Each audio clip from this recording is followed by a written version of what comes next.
Assalamu alaikum, family. Peace be unto you. Welcome to Sajdah's Morning Coffee Talk, where we talk about life, love, and business. And this morning, I got a question for you.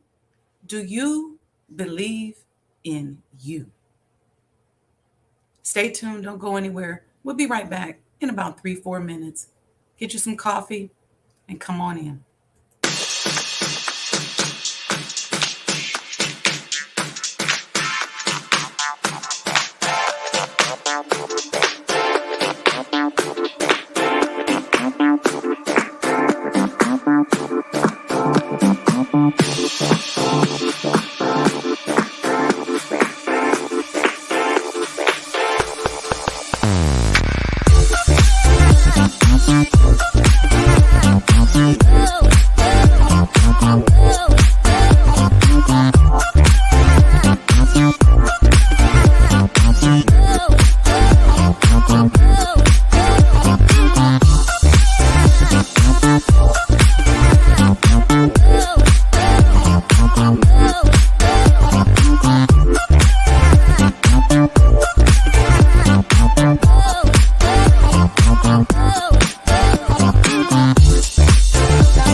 O Allah, guide me among those whom Thou hast guided aright, and preserve me among those whom Thou hast preserved, and befriend me among those whom Thou hast befriended. Bless me in whatsoever Thou dost grant me, and deliver me from the evil of what Thou hast judged. Surely Thou judges, and none can judge against Thee, and he whom Thou befriendest is not disgraced. Blessed art Thou, O Lord, and exalted be Thee above what they set up besides Thee. I bear witness, nothing deserves to be served besides Thee, and I bear witness that Muhammad is Thy servant and apostle. Amen.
Assalamu alaikum. Peace be unto you. Happy Saturday. Welcome to the Sajdah Morning Coffee Talk, where we talk about life, love, and business. How y'all doing today? I got me some good coffee. My coffee is right on point, right temperature and everything this morning. It's going to be a good day, right? Oh, look at that. We judge the day by how good the coffee is in the morning. I have a question for us. Do you believe in you? That question becomes so complicated for a lot of us um, because many of us are so selfish. And so we think, well, as selfish as so and so is, and as much as they seem like they love themselves, I know they believe in themselves, but do you know that the majority of us, even though our trauma response is to be selfish, and even though our trauma response is to be maybe egotistical, we really don't love ourselves and we really don't believe in ourselves. Believing and loving in yourself, being selfish, egotistical, those are different things. My question is, do you really believe in yourself? If you had to bet on anything, would you bet on yourself? See, if somebody told me, Wendy, here's $1 million and you could bet on yourself, you can bet on this person, that person, you can bet on Oprah Winfrey, you can bet on Kamala Harris, you can bet on President Barack Obama. Who would you bet on? And I would bet on myself because I know me and I believe in me and I know what I can produce. See, when I sit back and just take inventory of my life and I look at what I accomplished in situations that I wasn't even prepared to be in, but I accomplished it, and I say, ooh, I got to put that money on myself. How many of you would really do that? Or would you bet on somebody else? Most people would lie to themselves and say, I love myself. I'm going to bet on myself. I'm going to choose myself. I'm going to spend my money on myself. Really? Do you believe in yourself enough to take your vitamins every day? Do you believe in yourself enough to get up and work out every day? Do you believe in yourself enough to read the daggone label at the grocery store before you buy something and shove it in your mouth? Do you believe in yourself enough to be mindful of what comes out of your mouth? Do you believe in yourself enough to be mindful of the energy that you bring to a space or to a room? Do you believe in yourself enough to say, if I go and I show up, it's going down, it's going to happen for real? That's how much I believe in myself. You call me in because you got a problem, an issue. I believe in myself enough that if you call me and bring me in, I'm going to help you figure it out. But how many of us really believe in ourselves? And how much does that waver? I'll tell you about something about myself. And this is something that I've been working to unravel my entire adult life. And everybody's got their thing, okay? I don't want you all to go into comparison. I just want you to listen to the technique that I'm expressing, and then you can use that technique on your life. But don't go into comparison, because when you go into comparison, you can't hear no more. See, we hear somebody talking, and this is this concept right here, where people go into comparison, they can't hear you anymore. They don't see you giving and offering your life as an example. So their comparison makes them jealous, makes it so they can't even hear you anymore. And so a lot of times for me, I don't give examples. I don't say certain things. I struggle with feeling unworthy. And it used to be really bad. But and here's where it came from. It didn't come from a childhood upbringing. Although we have weaknesses and little things that are said will get to us, that's normal. It came from as I began to navigate and go through the world and believing in a system, whether it was the corporate system, the educational system, thinking, this is how I used to think. Well, they see me, I'm smart, I'm a good person, I give back, I care about people. Of course, they're going to promote me. Of course, they're going to tap me for something. Of course, when I, get this opportunity, they're going to see me. Of course. And so as I started navigating in that business world, in that corporate world, I started feeling imposter syndrome, unworthy, insecure. Because I would get the big opportunity, I'd get the big project. I spend most of my time in the consulting world, so it was about the projects you're awarded, not so much about the promotion per se. So I could land that, I could nail it. And there were some projects I was successful on and some that I wasn't successful on. But I could nail those. But there was always a carrot on a stick that they kept dangling.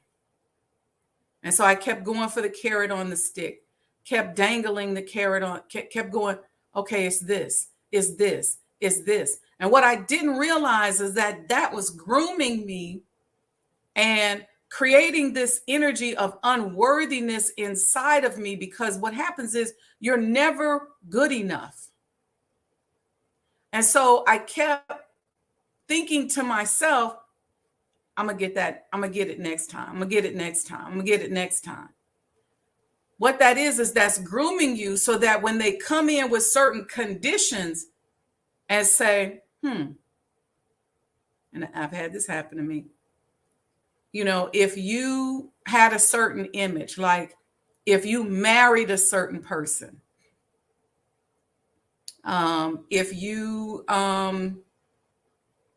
went to more events. I had a partner say to me one time, if you wrote more white papers and wrote more op-eds.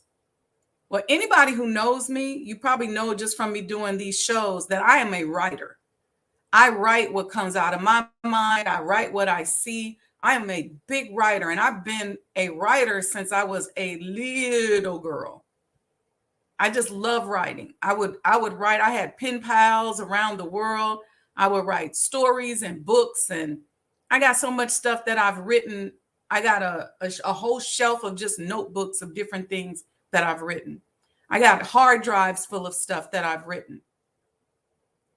So this person saying to me, well, if you wrote more, if you did this or that more, a lot of times my report on the project was a white paper or an op-ed, but it was always something. And what I realized is that piece of me that was polytheistic was creating a mindset of unworthiness. And where was the polytheism coming in? Polytheism meaning worshiping gods besides Allah. Where did it come in? It came in because of a lack of belief in self.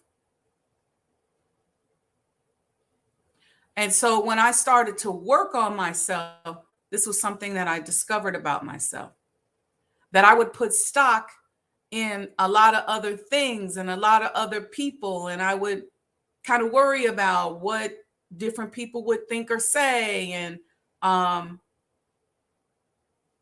but not really focus on myself. And my gifts were shining so bright in my life. And I'm sure you guys are experiencing the same thing. that I would have all of these powerful experiences and I would come and have people treat me like I was powerful, but I wouldn't really feel like it. And then it clicked to me one day. I said, you know what? You're getting to the next level. It's not contingent upon what somebody else thinks about you. It's not contingent upon what somebody else thinks about what you're working on. It's not contingent upon what anybody says or what anybody does. It's contingent upon how you believe in yourself and the belief in your gifts and the cultivating of the gifts and taking care of yourself and taking care of your body.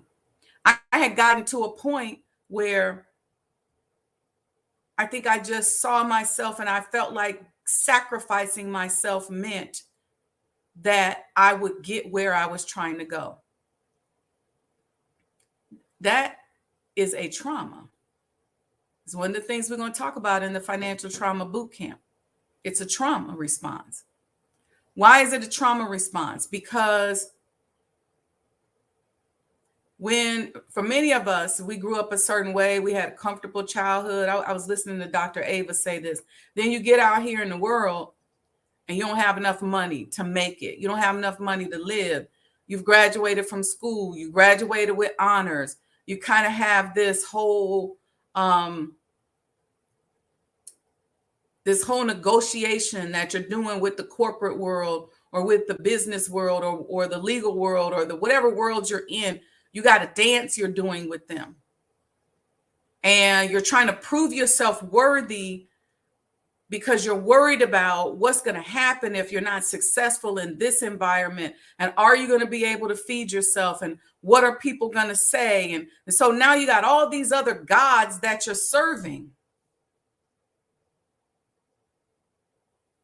And I saw somebody put in the chat, accept your own and be yourself.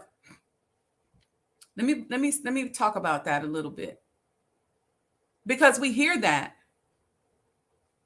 and we still don't do it. We still don't accept who we are and we still are not ourselves. We walk around here and most of us are mimicking somebody else. We don't have enough self-worth and enough insight to allow the God within to teach us and to become strong enough that it becomes our guide. This is especially true for spiritual people, religious people. We believe in Jesus. We believe in Allah. We believe in Muhammad. We believe in the messenger. We believe in the minister. We believe in Buddha. We believe in the prophets. But we don't believe in ourselves. We don't believe in ourselves. And all we got to do is look in the mirror and look at ourselves. Look in the mirror and look at yourself. Look around. Believe in yourself. Ask yourself, am I really demonstrating to myself that I am worthy? How can I expect anybody outside of me to believe that I'm worthy when I don't demonstrate to myself that I'm worthy? And why am I putting so much stock in what somebody else thinks about me? Because I don't put enough stock in how I think about me. I'm not thinking about what more I can do for myself. Yeah, we get up in the morning, we put our clothes on, we make sure we look good because we got to go out in public. We know we got to represent. We play the game. But deep down inside, do we believe in ourselves? And I'm going to say no, because most of you are so great and so powerful that if you truly believed in yourself, your life would be completely different.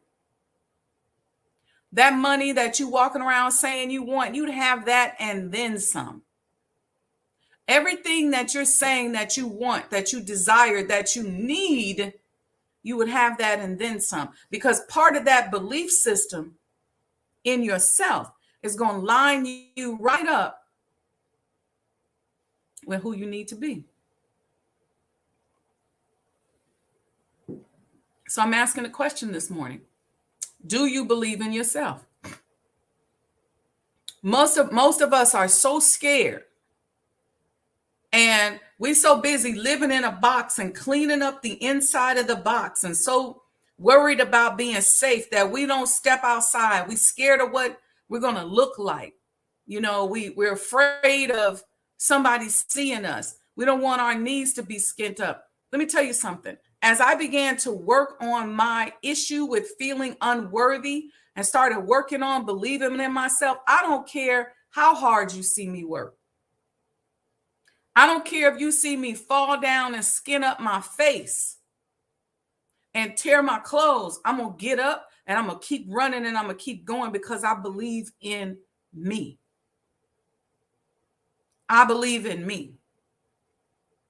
And believing in yourself doesn't mean that you don't believe in God. It doesn't mean that you don't believe in Jesus. It don't believe that you don't believe in Allah. But how is Jesus and how is Allah going to make themselves known if you don't believe in you? Because if you don't believe in you, then you don't believe that they would come through you to make themselves known. You waiting on it to be somebody else.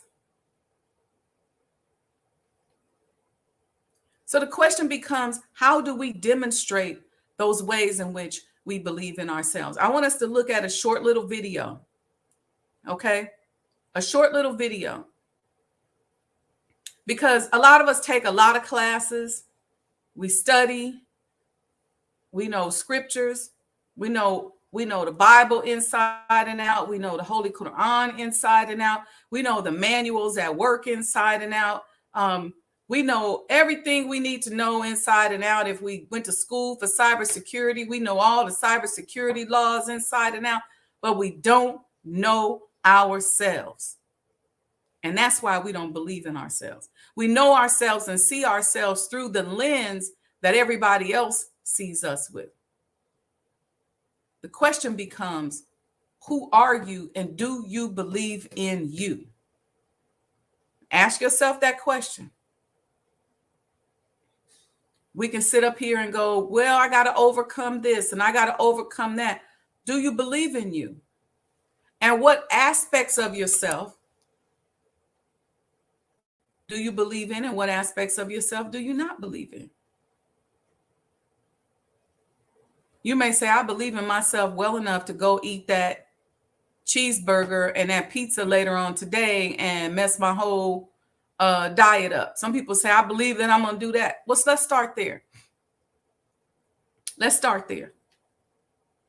You believe that in yourself. Then what actions or practices can you begin to change? What patterns can you develop in your life that you then can believe on? We're going to talk about that when we come back. Don't go anywhere. People have this reoccurring nightmare that there's something, some force that's got a hold of them and it's holding them down and they can't break free. No matter what they do, they can't break free from that force. Well, I'm here to tell you that thing in your nightmare, that thing that's holding you back, that thing that's dragging you down, that thing is you. There are two fundamental attitudes toward life and its sorrows. Those with the first attitude blame the world.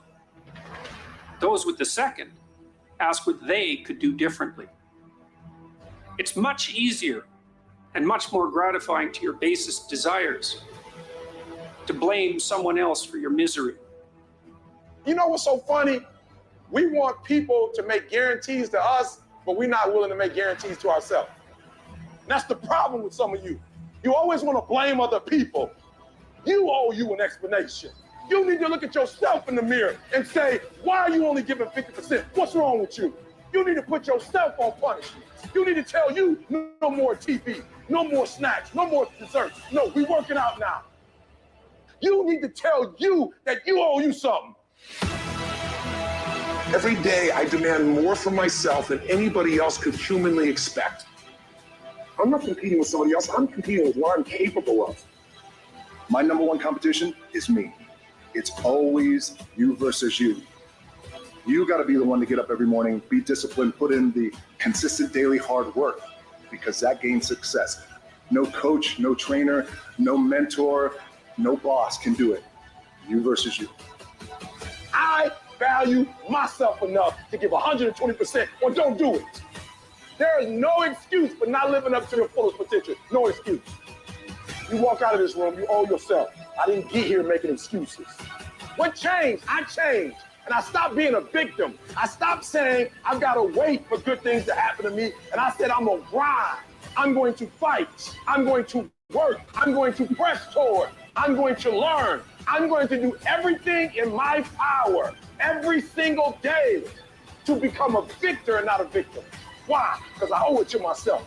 There can't nobody stop me but me.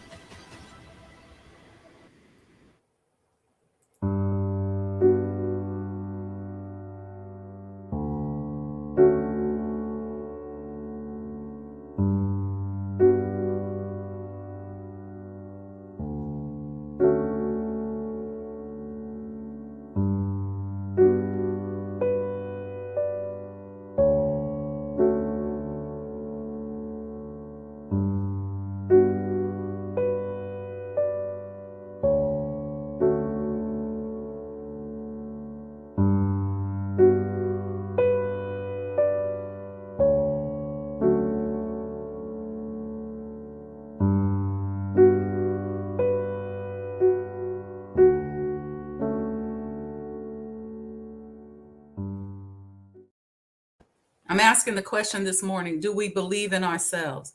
I see y'all in the chat. Happy Saturday. Happy Saturday, Sister Betty. Do you believe in yourself, Sister Betty? Happy Saturday, Mom. Do you believe in yourself? Brother Lamont, good morning. Wa alaikum salam, sir. Do you believe in yourself? Sister Monica, wa alaikum salam, ma'am. Great Saturday to you. Do you believe in yourself? Brother Robert 11X Minor, wa alaikum salam, sir. Do you believe in yourself? Sister Alita, wa alaikum salam, morning blessings. She said truth. Sister, do you believe in yourself? I just saw a comment, Brother Robert 11X said, we are so afraid. False evidence appearing real. Let's talk about that. Are we afraid? I know that fear oftentimes is lack of information. Because a lot of times if you have more information, you may move forward. A lot of times when you don't have enough information, you don't move forward.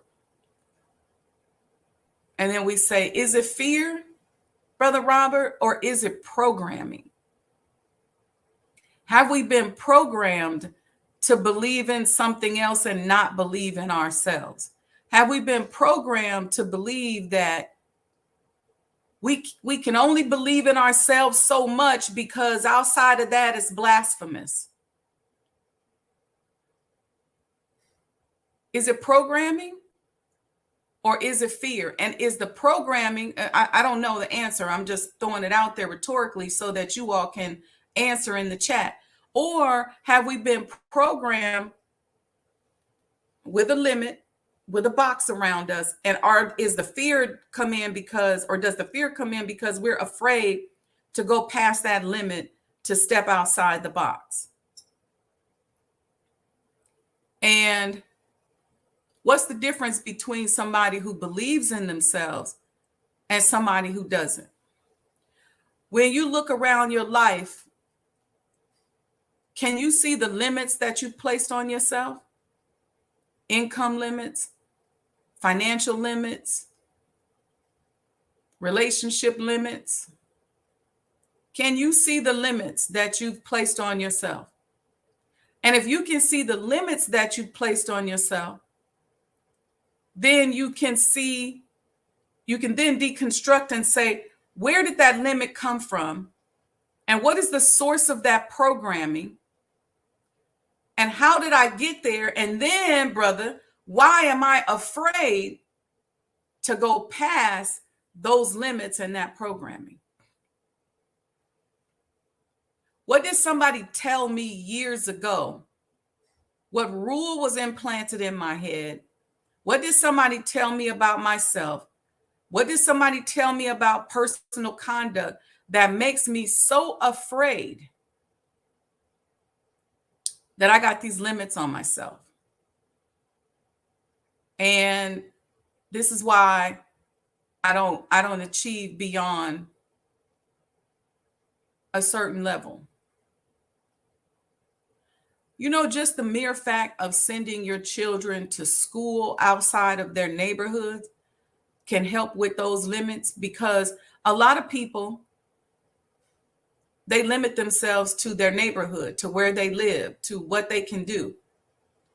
And you see it on television all the time. And they say, well, there's food deserts. Or if they go to this grocery store in their neighborhood or these restaurants in their neighborhood, there's poison there. And so when it comes to food, they don't go outside of their neighborhood. Just keep ingesting the poison, even though they've been told, even though there's people falling out, dying, getting sick around them, because somehow they've been programmed and hypnotized to believe that when I want to eat, I go within this 3-4 block radius. But when they want some Jordans, they get on the bus and go downtown.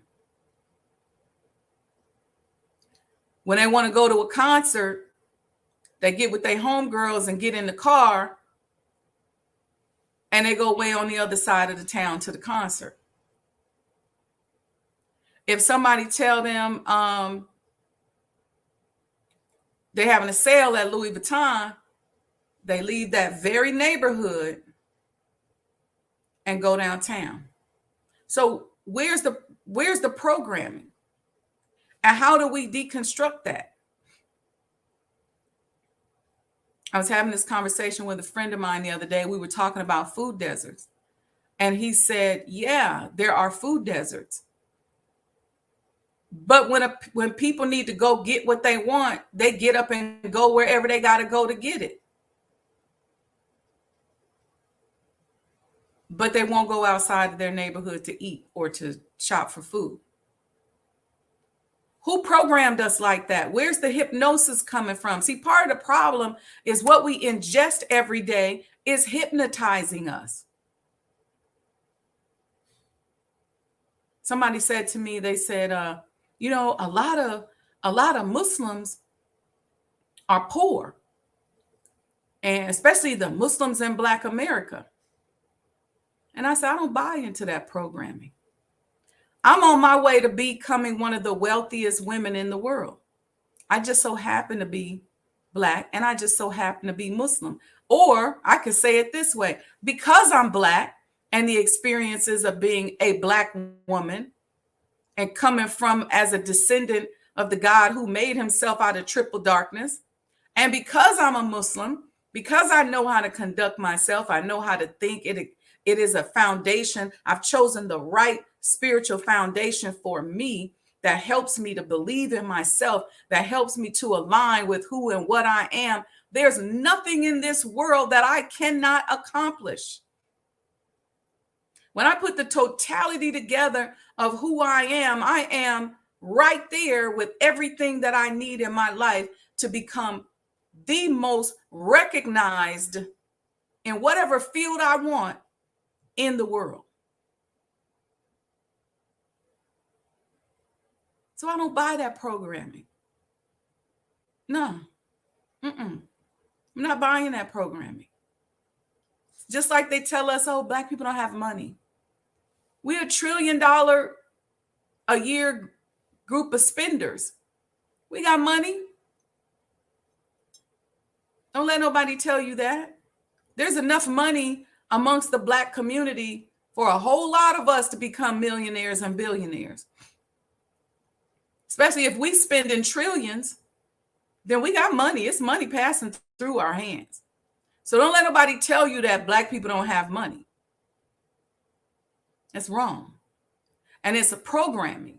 And when that programming gets in your brain and you start to submit to that, you start thinking, okay, if I really go deep into my spirituality and in my religion, I got to really take a vow of poverty. I got to really be poor. I got to really be poor and righteous, but I got to really be one of the have-nots. Really? Really?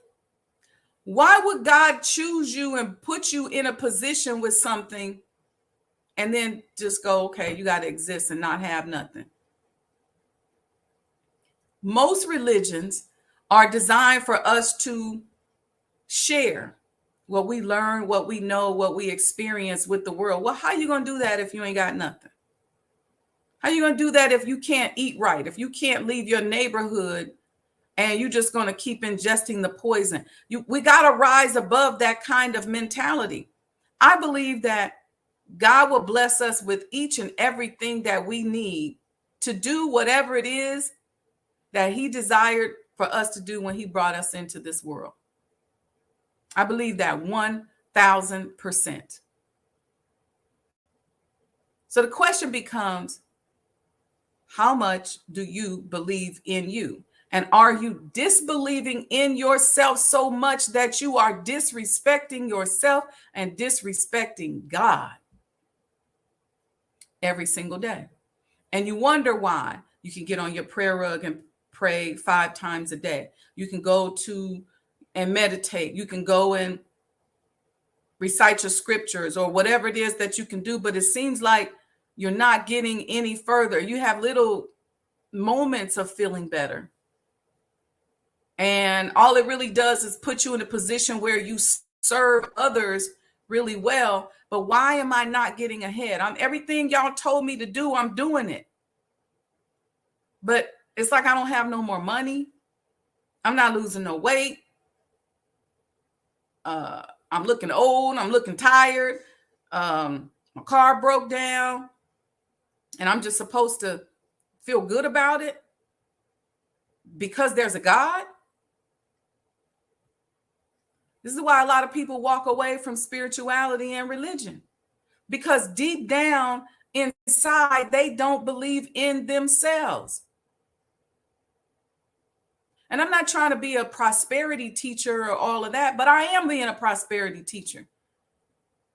How are you going to represent if you ain't got nothing? How are you going to do that?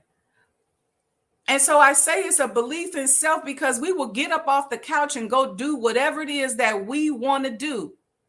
But then we'll sit back and say, I ain't got no money to open this business. Only thing it is to eat around my house is I got to go to the Piggly Wiggly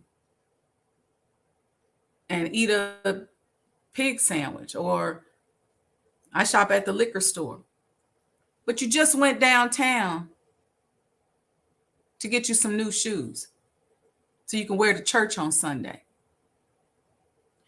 You just went out south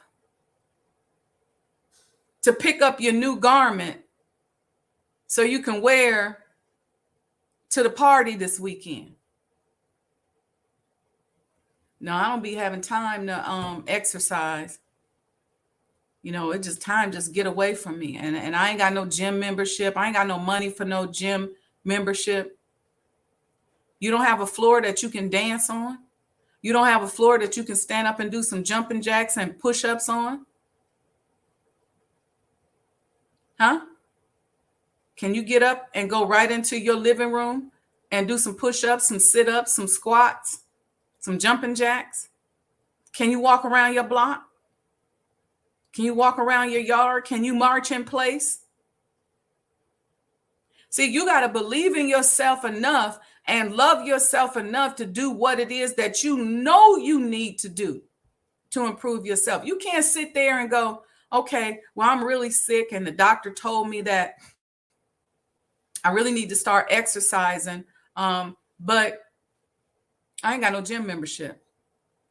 Really? You can make a way out of anything else. You need some cigarettes, you can get on the bus and go get you some cigarettes. If you want to go to the party, you can save up the money and go party. But you can't open a business. You can't work on yourself. This is what I'm talking about, believing in yourself. What are we doing? You look in yourself in the mirror every day and you say, man, I really, really need to get in shape. But you don't. Is it because you don't believe you can get in shape? Why are you lazy? You say, you know what? They told me I was pre-diabetic. If I don't stop eating like this, I just had 4 pieces of cake. If I look at this week, I bought a cake on Sunday. I ate the whole cake and it's only Thursday. Or I bought a bean pie and I ate the whole bean pie in one day. And man, we Muslims, we supposed to be eating 1 meal a day, but I done sat up here and ate this whole bean pie in one day. They told me I was pre-diabetic. What? Okay. So what you gonna do about it? You got a book that teaches you how to eat to live, but you won't open the book. And if you open the book, you won't do what the book tells you to do. What's the problem? What programming are you fighting against? Is it that you don't love yourself? Is it that you're so depressed that food is your comfort? So these are the kind of things that we're going to do, but it's going to be around finances at the Financial Trauma Boot Camp. We're going to start unraveling that kind of stuff. We knew that we was getting sick on the road to getting sick. In a lot of cases, sometimes we get a little warning. You know how Allah does? He whispers, "Ooh, I'm getting a little headache." Then sometimes he just pop us a little bit. We passed out. Sometimes he knocks us upside the head with a brick. We had an emergency scare, had to go in the ambulance. And then we still don't come home and reprogram ourselves. Some of y'all sitting here right now going, I know I need to stop smoking. Some of y'all sitting right now, right here, right now, so righteous, so together. It could be something as simple as my face breaks out all the time. Well, it's because, I know I'm not supposed to be eating chocolate, or I'm not supposed to be eating potato chips, or I'm not supposed to have certain things. It breaks me out, but I keep doing it. What? Is it because you don't believe that you can have the good skin that you're looking for? What is the problem? And the problem for most of us is that we don't believe in ourselves. We're waiting on a spook God to come down and take the weight up off of us. We're waiting on a spook God to come down and clear up our skin. We're waiting on the spook God to come down and give us a bag of money. We're waiting on the spook God to come down and exercise for us. That's like laying in the bed and you got to pee and you don't believe in yourself enough to get up and go pee. You just pee right there because you're waiting on the spook God to come pee for you. Get up and do something for yourself. If you take one step towards Allah, He will come at you flying. And don't worry about what nobody else got to say. And this is the other thing that happens, especially when you become spiritual or religious, or when people are competing against you. The minute you start working on something that takes a little longer, that requires you to dig a little bit deeper, people start going, well, she ain't all that because, shoot, she asked me for help. This is why a lot of times we don't ask for help. Forget them people. Supposed to be all that, how to eat to live, but they diabetic. They sick, they fat. Supposed to be all that, how to eat to live. They done passed out from high blood pressure. So you know what people do? They go, that stuff don't work because my cousin, my auntie, they've been in the nation their whole life. They've been 7-day Adventists and been vegetarian their whole life, but they just died of a heart attack. So I'm not going to believe in none of that stuff because it killed them. It didn't work for them. Well, maybe by chance they didn't believe in themselves and they wasn't working the program the way they needed to work the program. And that's no offense against them. That's just us have to learn how to say, stop looking for somebody to be perfect in order for us to believe. We're all striving. Everybody's striving. Well, I can't believe in them. They ain't got nothing. Then you use that as an excuse, somebody else's struggle as an excuse to not believe in yourself.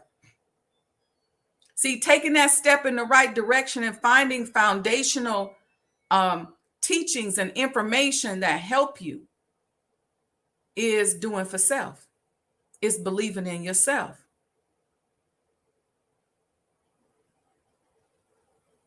You can't do certain things. You can't exercise. You can't eat. I'm going to say it again. I can't eat right because I don't have no grocery stores around me. I don't have this. I don't have that. But you can get in the car, on the bus, in an Uber, and go wherever it is you want. You cannot tell me that you having a problem with the food desert. That's a term somebody done made up because they want to get money and put money in their pocket because they're trying to help you with your food desert problem when you can help you with your food desert problem. You ain't thinking about no damn food desert. You get on the bus and go to Harold's, and Harold's might not even be in your neighborhood. When it's Thanksgiving, you know how to get on the bus and go to the white neighborhood and get you a turkey. When it's Christmas, you know how to get on the bus, on the Uber, on the train, and go downtown and get some presents. You ain't thinking about no food desert. The people who getting the money for the food desert is the ones thinking about the food desert. Because if you was really thinking about the food desert, you'd get together with your friends and say, y'all know what? We need to open up a grocery store. Y'all know what? I got space in the yard. Let me grow some vegetables and we can just start making us in this vacant lot. We can just make us a vegetable stand, a fruit stand every weekend. If we really believe. We really believed in ourselves. All right, let me see what y'all saying in the chat. Let's see where to go. Okay, y'all look, sister. Let's see. Brother Robert said the programming started in slavery. Reading, writing, and adding was punishable by death. That reality is still in our DNA. Now we're being so distracted with the virtual world, we have lost touch with the real world. Okay, yeah, the programming probably started before slavery. In this country, yes, it started. I was in Africa, and I went to King Dahome's palace. It's the palace where they filmed the Women King. I was right there. I was in that space, and a lot of people blame King Dahomey for his major contribution to the slave trade. And in giving this history, I'm not letting nobody off the hook. And what he would do is, let's say he didn't like you. Who made that comment? It was Brother Robert and Levinex. Brother Robert, let's say King Dahomey didn't like you. So what he would do is he would capture you and make you a slave in his kingdom.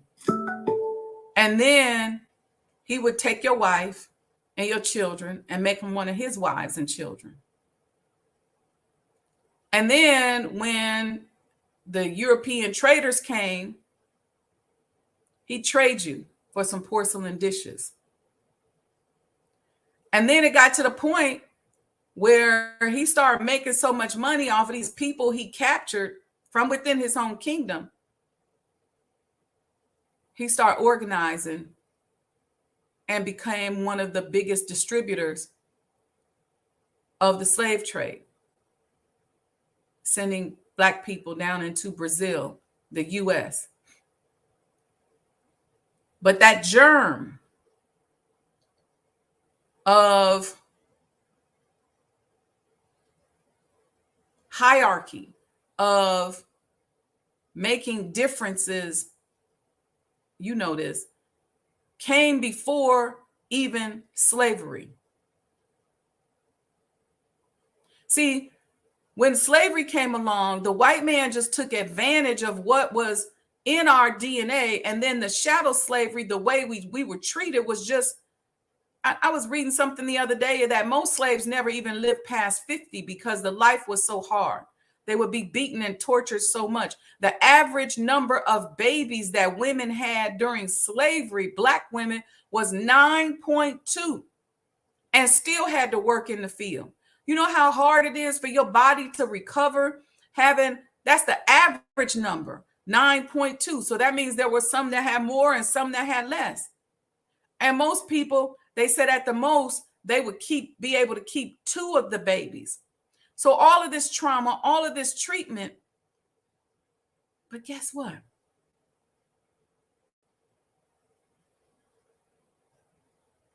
Guess what? It's so sad. It makes me emotional when I think about it, because that was a really emotional trip to me when I went to Benin, to the King Dahomey kingdom.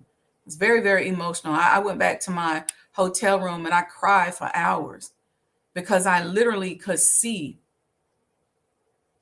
the emotional trauma. And this is what God gave me. I remember kind of tuning into the process. And what would it be like, brother, sister, if somebody you love, you saw them and they came over your house and invited you somewhere, or somebody hired them and they said, come on, let's go to a party. Let's go down to the beach. And, I know that King Dahomey don't like you. I already know that you living in a certain part of the village where the people that King Dahomey don't like you. And then when you got to the party, I turned you over to the slave traders. When those slaves boarded that ship, they boarded those ships with heartbreak, sadness in their heart, not only because of what was happening to them, but because they knew how they got there. And so the pain and the emotions and the distrust was in their spirit as they boarded those ships. It was Black people that they hired to walk us down to the shores and put us on the daggone ships. So when we talk about the programming that began during slavery, there's a lot of programming that happened to us during slavery, much of which has created the trauma that we're trying to climb ourselves up out of right now to this day. But I want us to go even deeper than that and think about the heartbreak that happened even before slavery, before we were kidnapped, because we were set up to be kidnapped. And before we were set up to be kidnapped, I know this is a hard conversation. Before we were set up to be kidnapped, there was a trauma that took place. And don't discount the emotional walls that trauma created, that then was piled on top of by the worst form of kidnapping and slavery right now in the history of man. So you got trauma piled on top of trauma, piled on top of trauma. I don't want us to stop at slavery. I want us to go back and keep thinking about that. What trauma occurred that put us in a position where, as a people,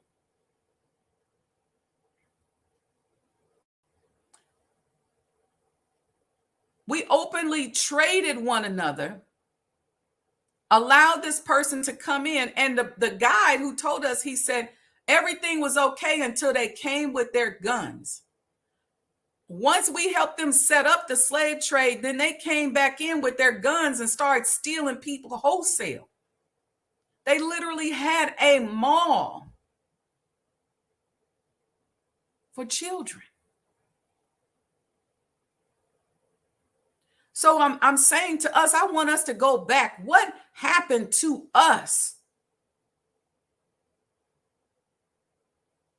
Is slavery? Yes, but it's deeper than that. So it's not just learning about slavery, it's learning about what happened to us spiritually on the path to slavery. What was our belief system? What do we believe in? How did this enemy penetrate us? I'm going to tell you another piece. I'm going to take you another step back from slavery. You know how they attempted to enslave the black people who were already here that we call today Native Americans. It became very difficult because they knew the land better. But don't discount the fact of the thousands of those people that probably became slaves as well. And they don't want to give us no Indian money, but there's a lot of us that are descendants from that first group of black people that were enslaved here in America, who were what they call Native Americans. Now, I didn't intend on talking about this today, but I want us to go back to that trauma that affects us. Yeah, there's Willie Lynch. But what about those people that were already here? And how differently did they treat us, if they did, when we came over as kidnapping victims? They was kidnapped victims too, but then here we came. How much of what they call Stockholm syndrome did we get that connect to hard treatment of one another? So I want us to unravel all of this and go deeper, because at the end of the day, we got to ask ourselves a question. How will you lead? How will you conduct yourself when you, as the bottom rail, become the top? When you become the boss? When you become the wealthy person? When you become the rich person? How are you going to treat people? That's the real question. Okay, let's see what we got here. Sister Monica said, teach sis, mere belief counts for nothing unless you put it into practice. Alita said, not Piggly Wiggly. I use that as a joke. I know Piggly Wiggly was a store. It was here in Chicago and in the South. When I say Piggly Wiggly, I mean a lot of those grocery stores that were in our community only served pork. Many of them were not clean. Now, I'm not saying that about the Piggly Wiggly. I'm just using it as a metaphor of a neighborhood store that we act like we can't go to no other store and we can only buy what's in those neighborhood stores. Yep, we make excuses for why we can't do a thing. Brother Robert says, Sister Sajdah, Wendy Muhammad, this what you are saying is so necessary to hear, and especially hearing from the mother of civilization. The power of the woman being in her natural nurturing self can have a profound effect on our people. All praises due to Allah. Yes, yes, and yes, brother. Everybody talking to me about the Piggly Wiggly. Okay, y'all. I know I shouldn't have used the example of the Piggly Wiggly. Y'all gonna call the Piggly Wiggly people.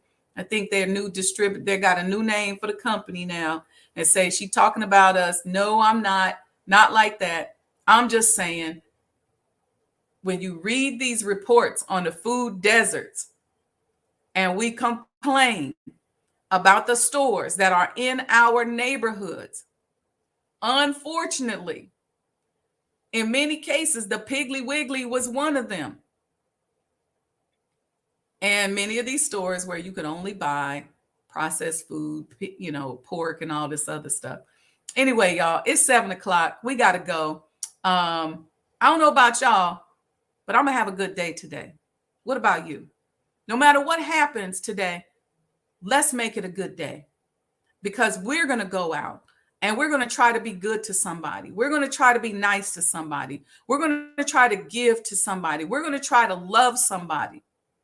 Most importantly, we're going to focus on believing in ourselves, and we're going to make a list, y'all, of the things that we know we need to do to demonstrate our love for ourselves. Okay, y'all in the chat now, it said still exists in the go-to grocery store in Black low-income neighborhoods, and literally a traumatic experience to walk in. Aesthetics, smells, etc. Thank you, Sister Monica. Thank you, ma'am. And Sister Donna said, but she just tuned in. That's okay, sis. You can go to the replay. All right, y'all. Believe in yourself today. That's what this is all about. We ask the question, do you believe in yourself? Okay. I want you all to don't forget, sign up for the Financial Trauma Boot Camp and bring a student. There's a discount. The original price is $299. Right now, it's 50% off if you agree, based on the honor system, if you agree to invite a student. If you agree to invite a student. We got to teach our babies this information. And I want us to believe in ourselves, because when you get a business, when you start hiring people that don't look like you, when you start hiring friends and family members, I don't want you taking revenge out on them. You got to believe in yourself enough and believe that you were chosen to be wherever it is that you end up, and believe in the divinity of your assignment, and don't turn around and treat people the way you've been treated. Don't become the slave master. Don't become King Dahomey. Become the new you that believes in yourself, that believes in a power higher than themselves, and believes that they are worthy, so worthy, that that power higher than themselves will flow through them and allow you to be of service to yourself, to your family, and to your community. All right, family, don't forget to sign up. Also, please give a love offering. If you're getting anything out of what we're talking about here today, go to Cash App, Sajdah Enterprises, give a couple dollars, support the platform. It's not free. We got a couple of shows coming up this week. We got Monday Morning Motivation. We got Thursday night Monday Morning Motivation at 6 a.m. Tuesday, State of Black Business, 6 a.m. right here on the network. Thursday, 7 p.m., The Mind of an Entrepreneur Show. We're going to be on location at one of our entrepreneurs' business, and you'll see the flyer for all those things go up. And then next week, inshallah, Friday and Saturday morning, 6 a.m., Sajdah Morning Coffee Talk. But y'all got to sign up for the Financial Trauma Boot Camp. I'm telling you, you don't want to miss it. I'm working on trauma experts. I'm working on financial experts. And like I said, if these people don't come, you just get me for 3 hours. But we're going to unravel this stuff. We are determined. And if it's just a few of us, it don't take a whole lot for us to impact many. All right, family. Love you all. Peace and blessings. Make it a happy Saturday.